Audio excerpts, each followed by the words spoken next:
Hello, Atmore. It's the Lloyd and Friends Show.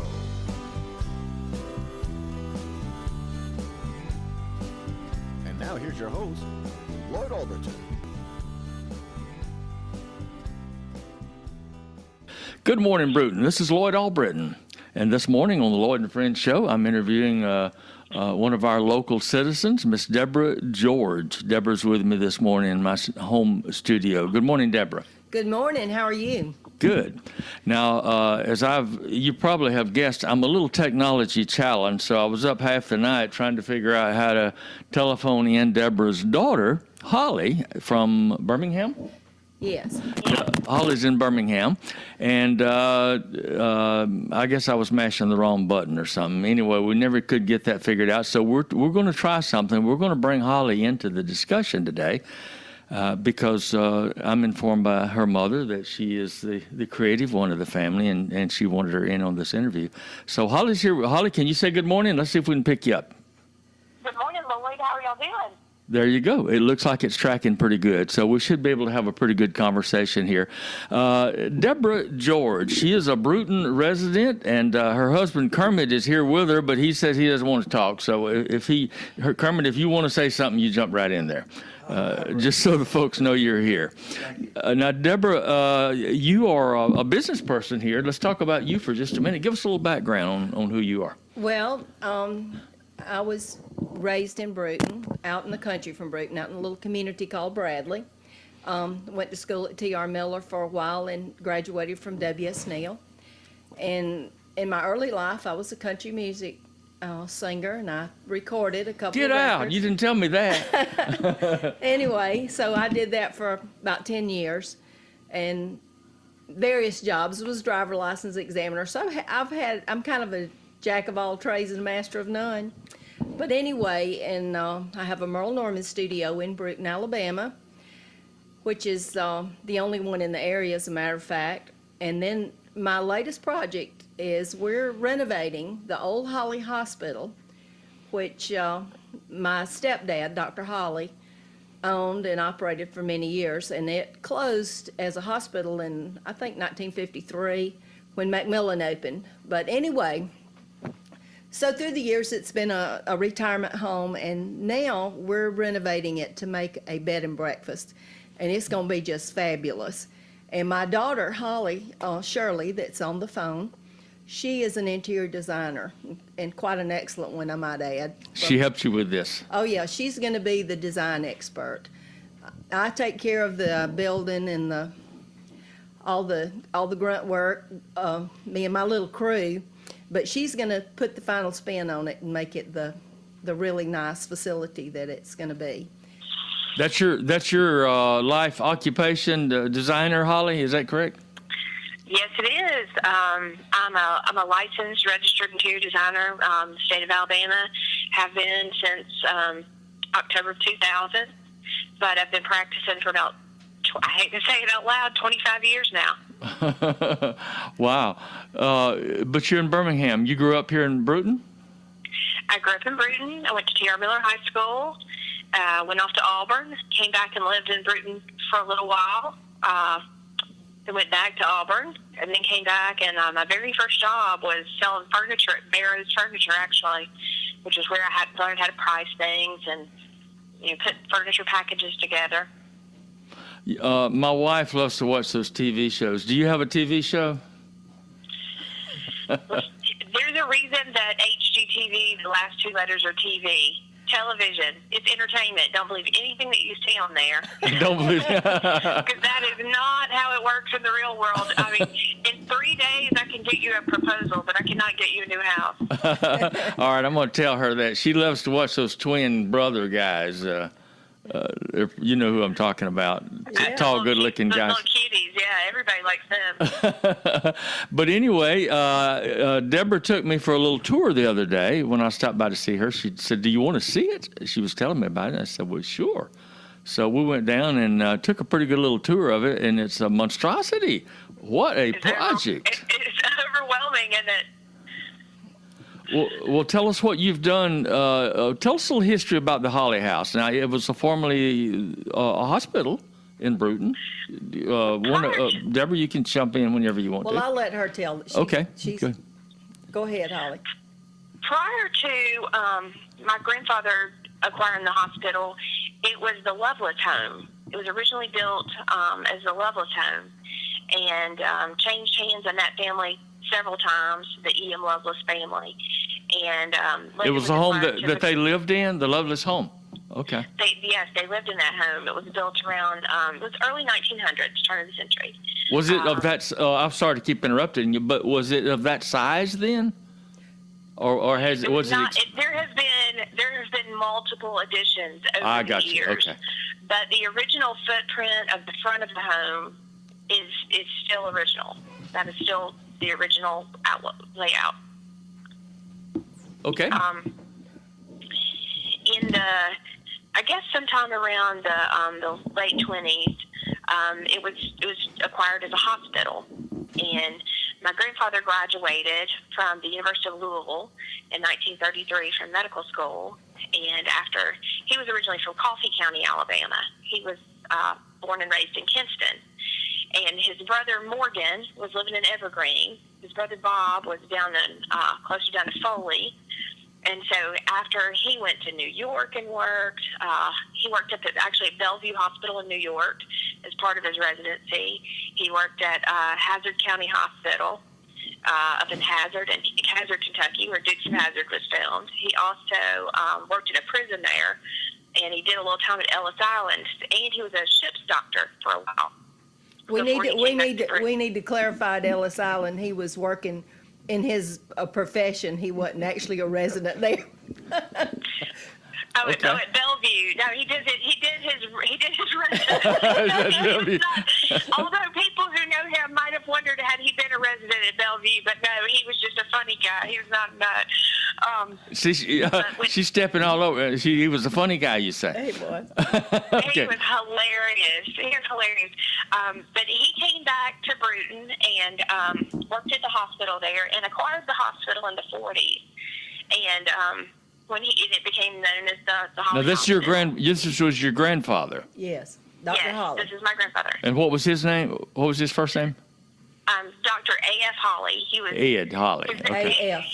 A.F. His A.F. name was by birth, he was named Alfonso, like the King of Spain. Okay. But as he got older, all the other children had two names, and he thought his mother had made a mistake and was ignorant, so he gave himself two names, and he changed his name to first name Al and middle name Fonto, Fonto. He may be, other than my uncle and my first cousin, I think they're the only Fontos in America. Oh. How about that? Okay. All right. Go ahead. Anyway, after he acquired the hospital, he lived there and worked there until the 60s, Mother? Well, the hospital closed in, I think it was 1953 when Macmillan opened. And then he converted the building into apartments. There were 7 apartments there, and it remained apartments until I think my mother started renovation on it in the late 80s and turned it into a retirement home for seniors.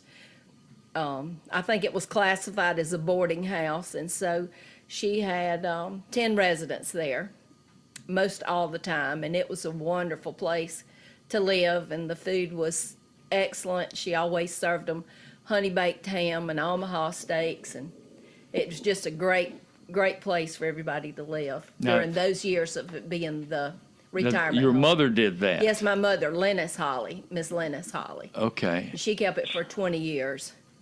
And your grandfather? My stepdad. Okay. Yeah, Dr. Holly. Dr. Holly. Mm-hmm. So he was there then. He was there I don't know. I'm Yeah. just getting a little confused with the grandfather. Now, the grandfather was the one who started it, right? No, her grandfather, Holly's grandfather. That was your father. Yeah, Okay. My dad. All right. Yeah. All Okay, right. go ahead, Holly. I'm sorry, interrupted. In 1988, my grandmother was sitting around and didn't have anything to do.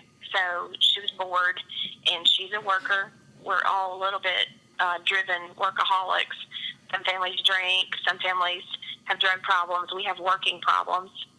And we all have about 15 projects going at a time.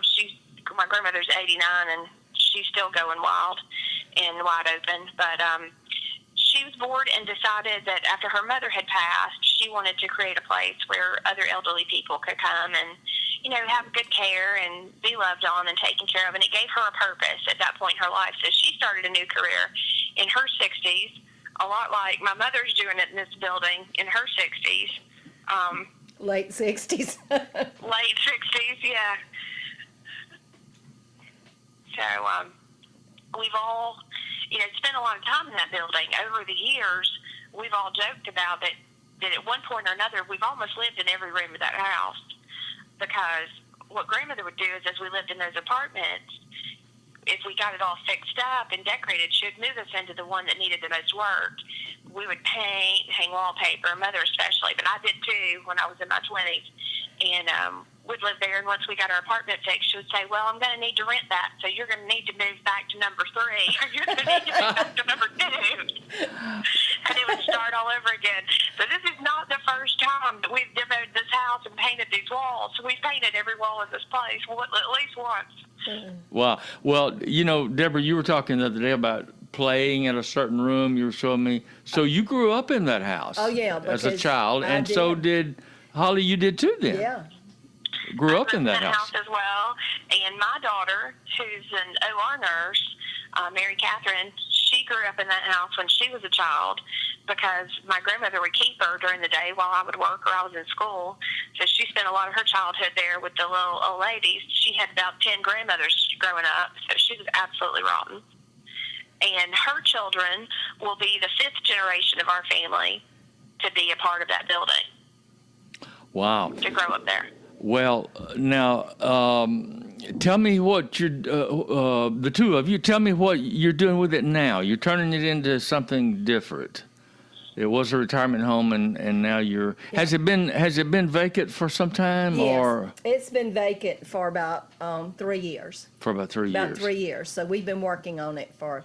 Well, for most of the time, then it was a hospital, and then it was a retirement home. It was a hospital, apartments, and then retirement home, and then it was closed. My mother actually sold the building, and she financed it, and then the lady that bought it died, and so her family didn't want it, so they let it come back. Came back to you. So my mother was 86 at the time, and she said that she just wasn't interested in a project that big, so she passed it on to me, and so now Holly and your mother's still living? It. Oh yeah, my mother's still living. She's doing well. She'll be 89 in March. I bet she's keeping her finger on the pulse of this project. Yeah. She wants to know what's going on all the time. Okay. Well, tell me what you're doing with it. You're turning it into a bed and breakfast? Exactly. It's going to be a bed and breakfast, and we're so excited about it because we are desperate for a really nice place for people to stay in Brewton. And so we feel like that we're going to be able to provide a really good service for the community and a wonderful place for people to visit. Holly, you tell them a little bit about what your vision for it is in the designs. Larry, my husband, is a gas and oil agent, and so he travels all over the country. And for the past 7 years, we have been all over the place, from Detroit to Pittsburgh, lived in northern part of Michigan, Ohio, Texas, Florida, Virginia, and we've stayed in a lot of hotels.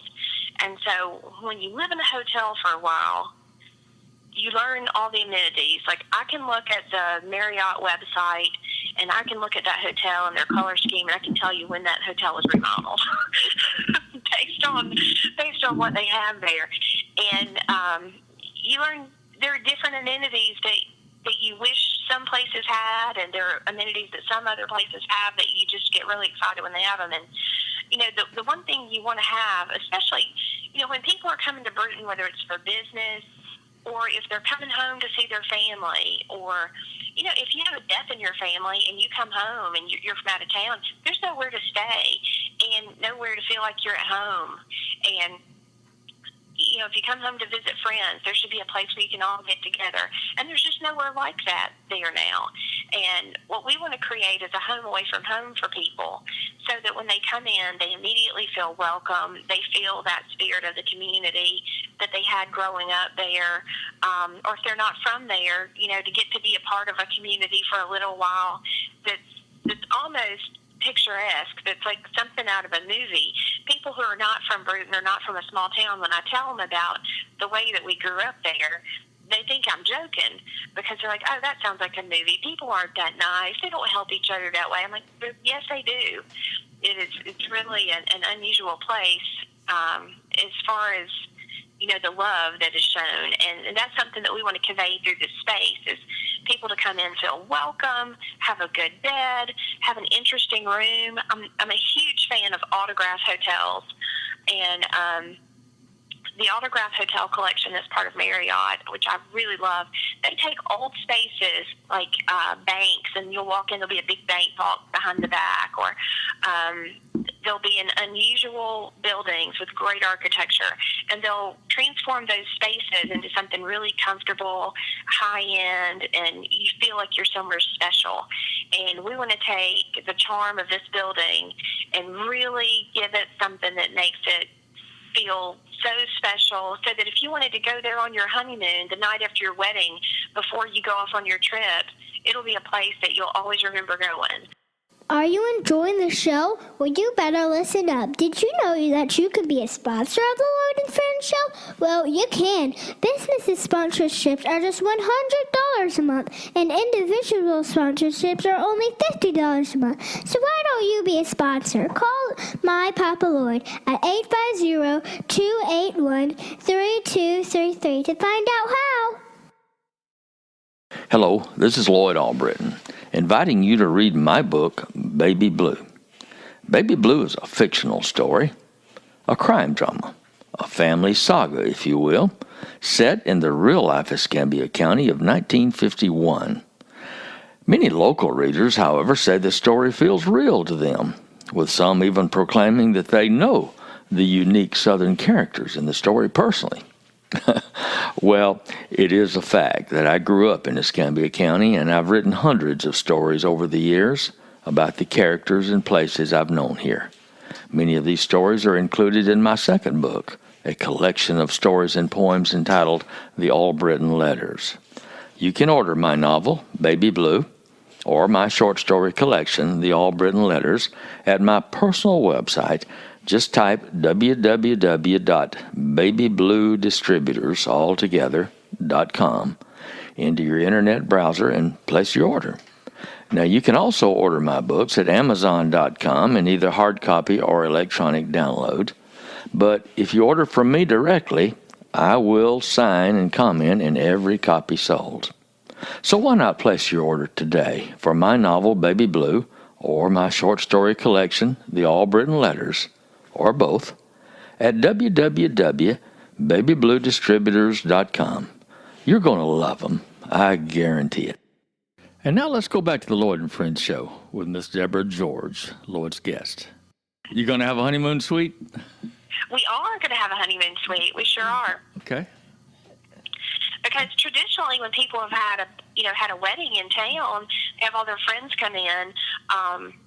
They have, if they are going to go off on their honeymoon, they have to go to Pensacola the night of their wedding, and they have to leave early. They don't get to, or Mobile to fly out, and they don't get to visit with their friends, for as long as they'd like. So this will be a really nice feature.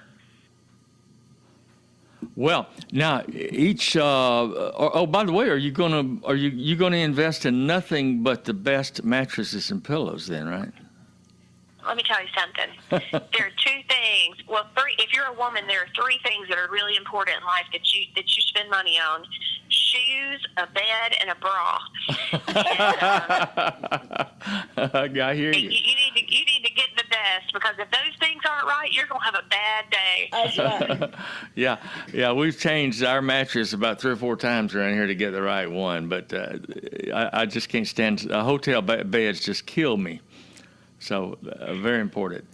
So you're going to, how many rooms, Deborah, did you tell me you have over there? Well, we have 10 guest rooms. 10 guest rooms, and each one has its own bathroom. Each one has its own bathroom, and each one will be unique, and it's going to be. So, Holly, you're going to have just a ball decorate. Each room will have its own, like, motif or something? Yeah, it'll have its own personality and its own,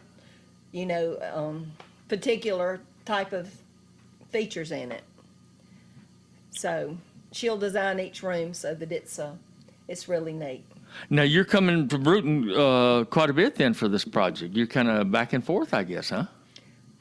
A lot of it can be done remotely. Like this morning when I leave this conversation with you, I'm going to be driving downtown to an appliance store, and I'm going to be specifying, a range for the kitchen. And yesterday we chose some tile. So it's really a blessing that I'm here because I have access to a lot of showrooms that we would have to drive to down there. And so, I go out, take pictures, and send them to Mother, and she says yes or no, just like she's my regular client. It's no different. Yeah. And sometimes she'll come up with an idea and I'll say no, or I'll come up with an idea and she'll say, but could you do this? And, we work it out. Now, I don't know a lot about the, what do you call it? The hotel, you call it the, not entertainment, but hospitality. The hospitality industry. So as a bed and breakfast, you have to register as a bed and breakfast, and if so, what limitations do you have with that? Okay, well, you do have to register as a bed and breakfast, and your limitations are to be no more than 10 guest rooms. Because if you have 11 rooms, you become a hotel. Oh, so that's what you just had, right? So we have 10 guest rooms. We also, though, have 2 apartments there that we'll be able to rent for long-term rentals. So they're actually in the same building, but they're separated from the bed and breakfast. So, so those apartments won't be part of the breakfast portion of they'll have their own kitchen. So if we had workers in town, for instance, our big family for a wedding or funeral, they can get the apartment, and which has 3 bedrooms, 2 baths, a full kitchen, and a living room area. So they'll be able to be self-contained there, and they can stay anything over 7 days in a bed and breakfast is considered long-term. So if you're in the bed and breakfast portion, in 6 days, after 6 nights, you have to either check out and leave, or either we have to check you out and check you back in. So that's kind of that's just a paperwork thing. Just a paperwork thing. But now these 2 apartments. Now, did you just tell me that each one has 3 bedrooms, or is 3 bedrooms? Each one has 3 bedrooms. That's pretty wow. And 2 bathrooms, each one of them. So we'll be able to. Well, we'll retain a residence there because that's part of being a bed and breakfast. It's actually your home that you're providing that service for your guest. And so we will have a facility, we'll have a home there upstairs, but then we have separate from the 2 apartments. Separate from, yes. Okay. So, it'll actually be one of the apartments, but if we need to, we can shift depending on what we need to do. I got you. It won't be our permanent home, but somebody has to be on the premises at all times.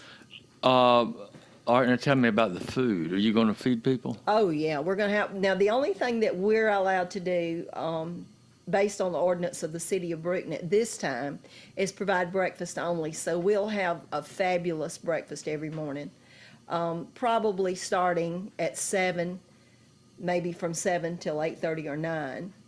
And then if we have. So you have a big common dining area we for have that? a beautiful common dining area, and we'll have. Is that the room with the chandelier that you were showing? That is. That's Okay. the room that's going to have the chandelier.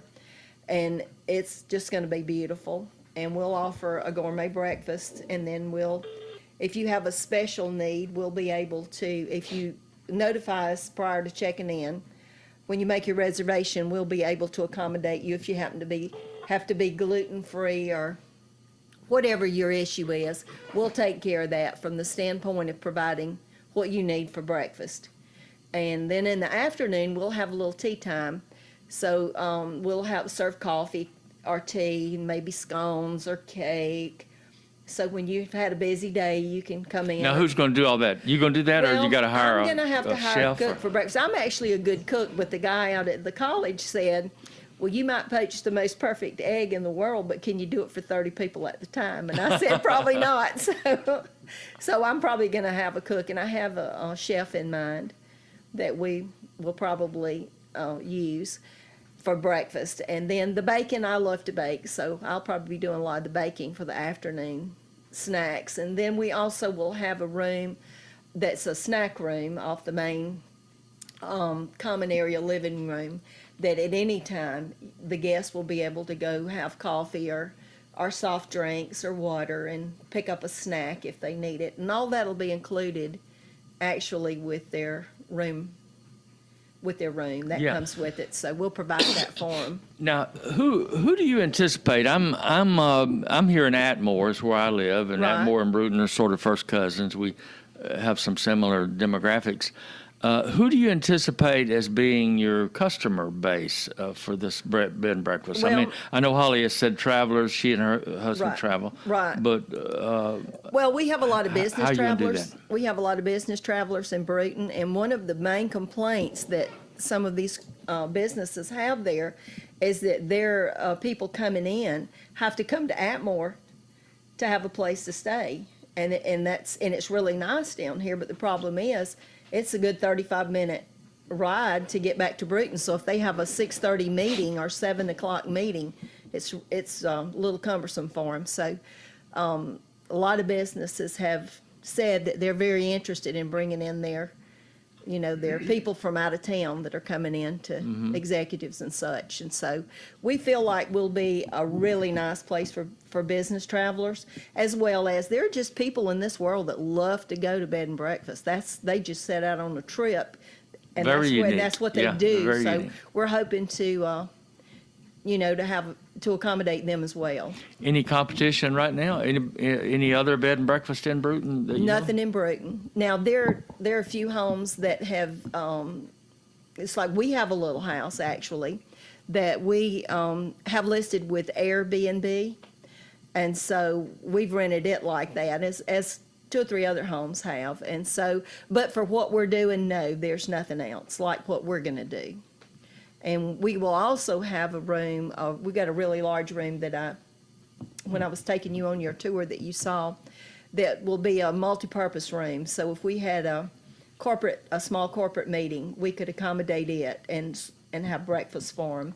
Or if we had a small wedding or a baby shower, we'll have that room set where it can go from, we'll have a Murphy bed in there, which pops up on the wall. And that way, if a mom's there doing a wedding, and we know she's tired and she's worn out and she's probably broke after that wedding. So when we get everything out of the room and get it all put up, she can pop it down and sort of get a little extra bang for her buck by using it also as a guest room. So we're excited about that. That was actually Holly's idea to do that. Well, when people come to a bed and breakfast in town on business, they usually have their breakfast and they're going out and doing Out for the something. day, yes. So as far as the people there at one time, this won't be big enough to have like a reunion, family reunion, anything like that. will Well, it? it depends Or- on the family because how big the family is, but we'll have 10 guest rooms in them with those apartments. So we can accommodate, let's say, 3 bedrooms, and 3 bedrooms is 6 and 10. But you could certainly accommodate family members coming in for a Certainly. reunion. Absolutely, Sure. absolutely, yeah.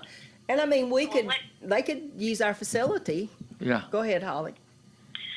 Well, when we were growing up there, Larry, all the kids in North Pine, they had a baseball field. Well, we had my backyard. All the kids that lived on Douglas and Evergreen and Belleville all around, everybody came over and we played baseball in the backyard. So I don't know, when you walk through, you notice that, but that backyard is large enough. You could have a softball game. You could do volleyball. We've got a really fantastic landscape designer that we're going to bring down to look at the property, and we're going to Mother's talked about putting a pavilion out back, but we're going to try to create a place where people could grill and maybe have a fire pit to go out and visit. And, there's enough room in the backyard if they wanted to have activities.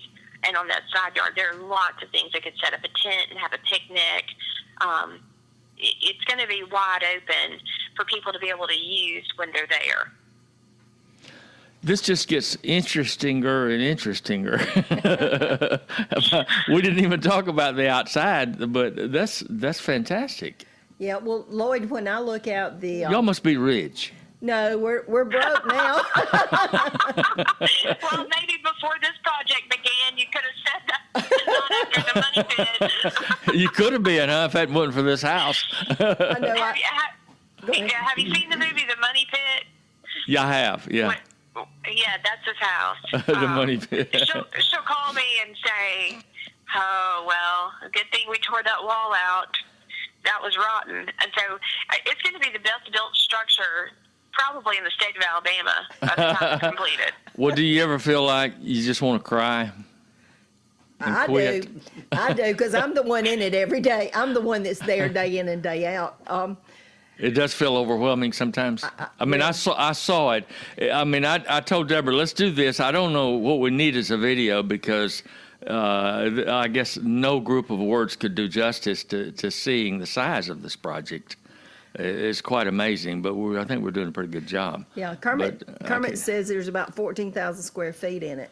14,000 square feet. Roughly Wow. that. And so it's huge, but about the Do I Ever Cry Over It, I can tell you that the guy that helps me, he's affectionately known in town as Mongoose, and that's his nickname, and he is a fabulous carpenter.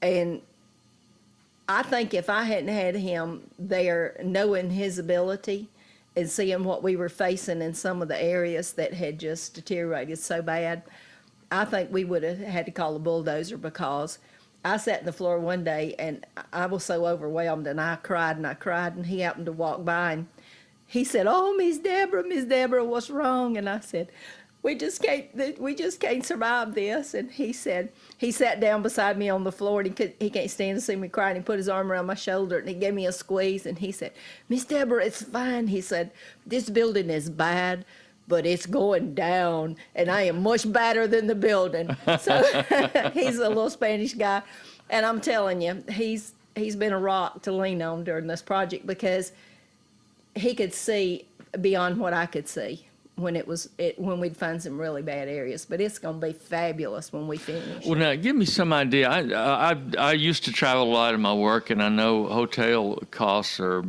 well, you're lucky if you find a hotel for $150, $200 a day. Right. These days. Like, how does that compare with a bed and breakfast? Does it cost more than a motel or less? Or, well, of course, you're offering a lot. I'm just wondering. We are offering a lot, and usually it's more. And for our area, you have to stay within the confines of your area of what it would do. Right. We're gonna probably have our rooms. We're thinking that we can do it for about $149, $59, depending on the room, a night. I think that sounds very economical. It does, and then we have a couple of rooms that if we can accommodate more people, if we have more guests than two guests per room at that rate, then we would add probably $30 a guest, because they're going to have a gourmet breakfast, and then they have snacks if they need them anytime during the day. And if you just go out for coffee at Starbucks, and we're going to have a nice coffee bar. Yeah, and then you get your muffin, you got another $3 or $4. So that's right. So it's going to offer a lot for the money. Well, that sounds very really very reasonable. Wow, I get excited just listening to you. Right. Now, how much more do you have to do? When are you going to have your grand opening? Holly, you take that one. I'm not about to lie on the radio. Well, we thought when we started this project it was going to be about 9 months to a year, but we didn't know that it was needing to be rebuilt almost. So we're projecting the end of the summer. We're hoping by the end of June to be ready, but it may be a little longer than that. But we're getting close. 2018, right? Yes, End of this year. Wow, you got a lot to do there. We do, but it looks like some days you can go in there and it looks like, wow, we're getting close to finished. And then other days you go in there, if we worked in an area and there's stuff in the way, it looks like, oh God, a bomb went off. What are we going to do? This is another 6 months out. But we've almost completely made it around the building.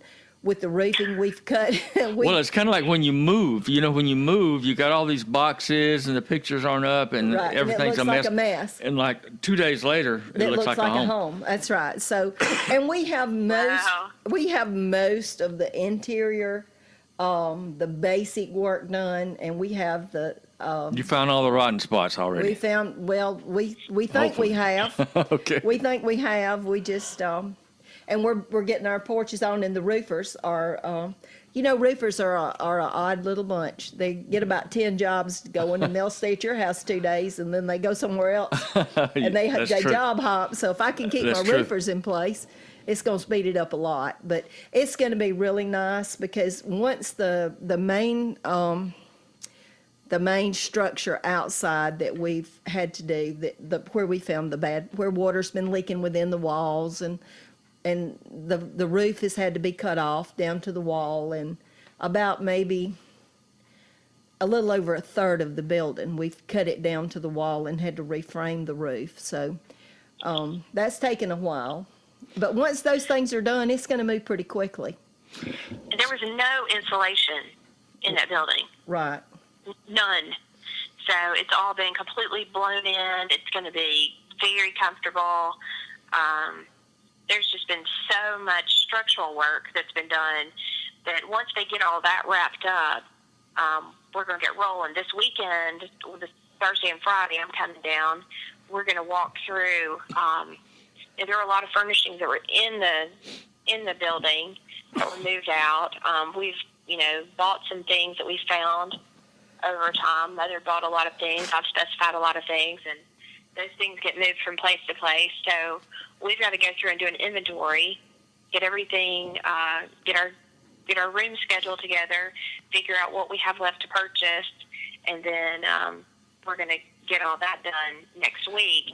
So we'll have everything scheduled and ready to come in, so that once the building is finished, the move-in, the move management should go fairly quickly. But that will still probably take us a month to get everything together. You've probably got all your heating and central air in and electrical work already done. The electrical is done. We don't have the heating and cooling in yet because I want to wait till the very end to do that. Okay. I mean, the duct work's in, but I don't want the units brought okay. in till all the dust and everything's out. Well, Holly, you're fun. When they get the rooms all finished out and ready to decorate, that's when you really get to have some fun, huh?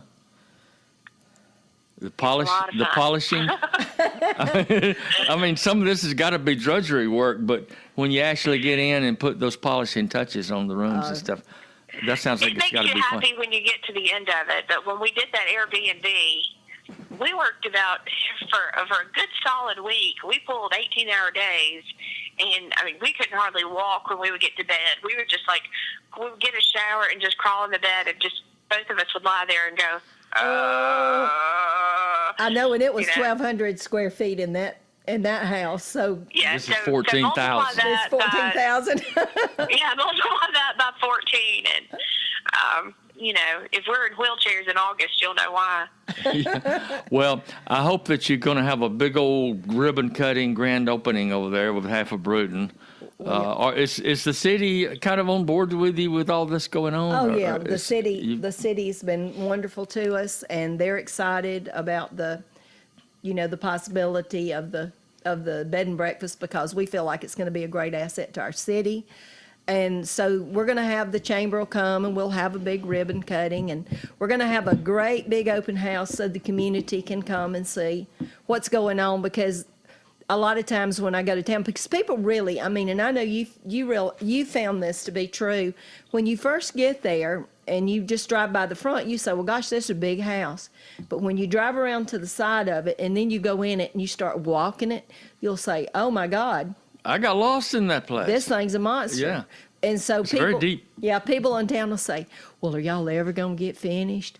What are y'all doing over there? y'all gonna get finished? And we just cringe when we hear that, because people really do not realize the amount of work. I mean, every day it's kind of like Holly told me one time when I got really overwhelmed. She said, "Mother, do you know how you eat an elephant?" And I said, "Well, no." She said, "One bite at a time." One bite at a time. Because if you try to eat them all one day, you're going to have a nervous breakdown. You're not going to give up. No, are you? no. You're not going to quit. Okay. I have a very strong constitution. Okay. And the Lord says He doesn't give us more than we can handle. That's right. And if it doesn't kill you, it'll make you strong. That's right. I'm going to have some strong muscles when I get through. Well, it's going to be a beautiful place, I can tell you. And I'm glad it's you tackling it, not me. Not you. I wouldn't have any idea which way to go after looking at that place. Holly, I know you're a blessing to your mother working with her on this. Could you have done it by yourself? Well, I'm so grateful and thankful every day that she's helping me, because, it would have taken me a lot longer, and it would not have been near what it's going to be if she hadn't helped me, because she has an eye. She is a great interior designer. And she says I can get a little bit tacky sometimes because I like shiny things. So it's going to be a lot better with her helping, I can tell you. So probably no, it wouldn't be near what it's going to be without her. Well, God bless you guys in your project, and it's going to be a beautiful project, and the best, very best wishes for you that it'll come out on time. I'm a little bit doubtful about the end of the summer after looking at it, but I'm going to take your word for it. But however long it takes, just don't quit. We're not. Sometime here around that time, it's going to be finished, and it's going to be great for Brewton. We really are excited about this investment in Brewton. Brewton is a wonderful place, and we believe that it's economically going to grow. We see that. We're just excited about being a part of that growth, and part of what's going to happen in Brewton, Alabama. It's a great place, great people, and we're just excited about being a part of that. Thanks, Kermit. That's Mr. Kermit George and Deborah George, his wonderful wife, and daughter Holly. Holly Shirley, yeah. Holly Shirley. She goes by Holly. Mm-hmm. Holly. That's Shirley's just her last nickname. name.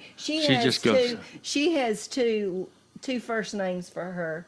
Shirley Holly. Yeah, her last name is Shirley. Last names. She has two last names. Yeah, two last names are two first names. Her actual name is Holly, and her married name is Shirley. Oh, I got you. You got okay. it now. Okay, but she goes by Holly. Holly, yeah. Holly. Holly, yeah. Okay. She goes by Holly. So. Well, thank you, Holly, for joining us. I apologize for the difficulty with the telephone, but I think we're going to get a pretty good voice track. Okay, good. And thank you, Brewton, for tuning in to us and listening. And tell all your friends, you'll be able to pick this interview up. We'll put it on the WEBJ Facebook page so that you'll be able to go back and pick up the recorded version of it. And so I think it'll be very nice for the folks of Brewton to hear what's going on with this. Well, I'll tell you a little quick story if we have another second about Dr. Smith. He was a very prominent surgeon in Brewton. He is now deceased, but everybody just loved him. And when he was a little boy, either his father or his grandfather lived next door to the Holly house. Our yards adjoined. And his aunt was living there when it was a retirement home. And so he came over one day and he said, "Debbie, I want to show you something." He said, "Walk back here with me." So we went back to a room that John Steele currently he was from the Bank of Brewton, and he was living there, or the First National, I can't remember which bank, but anyway, he was a resident there.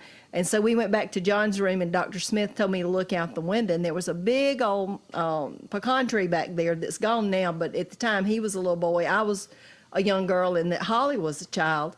That big pecan tree was there, and Dr. Smith would climb that pecan tree when he was about 5 or 6 years old and peep through the window that we walked in, that room that has the 4 windows around it, and that was the surgery room. And he would sit in the forks of the limbs up in the tree and watch his granddaddy do surgery. And he told me, he said, "That's when I knew I fell in love with surgery, when I was 5 or 6 years old, and I knew I was going to be a surgeon." And consequently, he was a wonderful surgeon. So the funny thing was, if he hadn't told me that story, when we were doing cleanup there and getting the floors up, we actually found the drain in the floor of the surgery room, and that was the coolest thing. And then we've had one little ghost story there that's kind of interesting. Okay. All right, go ahead. I don't know if I should tell my ghost story or not, but we had people installing the bathroom, the showers and the tubs that they were doing Don't that. tell that. Don't tell that. It's too far now. We got to wait. We got to save that for the big opening, right? Don't tell that one. Don't tell that You're one. not going to let her tell We'll it. save that for the Halloween ghost tour. Yes, for the Halloween ghost tour. I mean, Bruton's not urban, but Bruton does have an urban legend that all of my friends who still live there have said, yeah, I was watching Facebook feeds and everything else, and somebody said, well, is that hotel ever going to open? You know, the old Bruton Motor Inn. And they said, what about Holly House? Is it ever going to open? And somebody said, I heard that the crew all ran off because there was a ghost. And that they saw a ghost and that everybody left and they can't get anybody to work there. And that's why it's not finished. That's not true. I called All up right. and I laughed so hard. I said, well, do you know what the story is now? You've got a ghost. We got a ghost. So, You may have to have an exorcism or something and get all the ghosts out. hey, listen, we pray for that building every day. Okay. We've anointed it with oil a time or two. All right. Well, thank you, Deborah and Kermit and Holly, for joining us this morning. It's just so nice to have these conversations with interesting people, and it's so nice to have the radio station to share them with you, that you can join in with us in these morning interesting conversations. So join us every morning at 7 o'clock right here on WEBJ 1240 for Lloyd and Friends. Interesting I have a hard time saying interesting. I want to say it like Ross Perot, interesting. Interesting conversations with interesting people. Thanks for joining us. This is Lloyd Albritton signing out. Have a great day. Thanks for listening to the Lloyd and Friends Show with Lloyd Alberton.